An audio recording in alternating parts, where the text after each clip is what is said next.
আমরা দেখেছি যে 2014 সালের 31শে ডিসেম্বর পর্যন্ত যারা ভারতবর্ষে এসেছে তারা ভারতের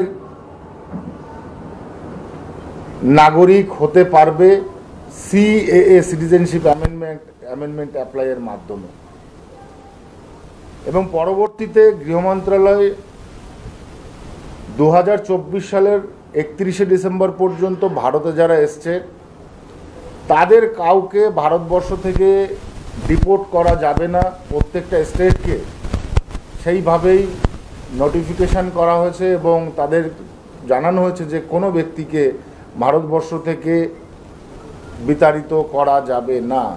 তাহলে এখানে সম্পূর্ণভাবে এটা প্রমাণ পায় যে যারা উদ্বাস্তুরা এসছে এরা ভারতবর্ষের নাগরিক হবে, এরা ভারতবর্ষের নাগরিক হয়ে, এরা ভারতবর্ষের সিটিজেন হয়ে এরা ভোটার তালিকাতে এদের নাম থাকবে এবং স্বাভাবিকভাবেই তারা সকলেই ভোট দিতে পারবে, এটাই আমরা জানি। তাই আমি বিশেষ করে উদ্বাস্তু সমাজ, মতুয়া সমাজ এবং যারাই আছে না কেন ওপার বাংলা থেকে আগত সকলকে সিএ অ্যাপ্লিকেশান করার জন্য আমি আবেদন করব, যাতে তারা ভারতবর্ষের সিটিজেনশিপ পায় এবং সিটিজেনশিপ পাওয়ার মাধ্যমে তারা যাতে ভারতবর্ষে থাকতে পারে।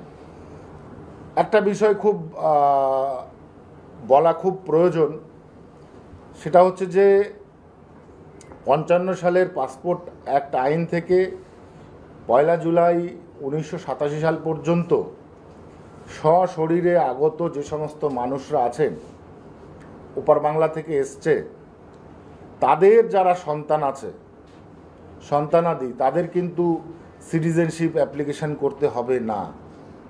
কেননা সেটা তৎকালীন সময় পাসপোর্ট অ্যাক্ট আইন অনুসারে সে ভারতবর্ষে জন্মগ্রহণ করলেই ভারতবর্ষের বাই বার্থ ন্যাচারালাইজেশন অনুসারে সে সিটিজেন, অটোমেটিকলি সে ভারতের সিটিজেন। এবং পরবর্তীতে 1 জুলাই 1987 সালের পরে যারা এসছেন বা যারা জন্মগ্রহণ করেছেন তাদের সকলকে কিন্তু সিটিজেনশিপ অ্যাপ্লিকেশন করতে হবে, এটাই স্বাভাবিক ব্যাপার।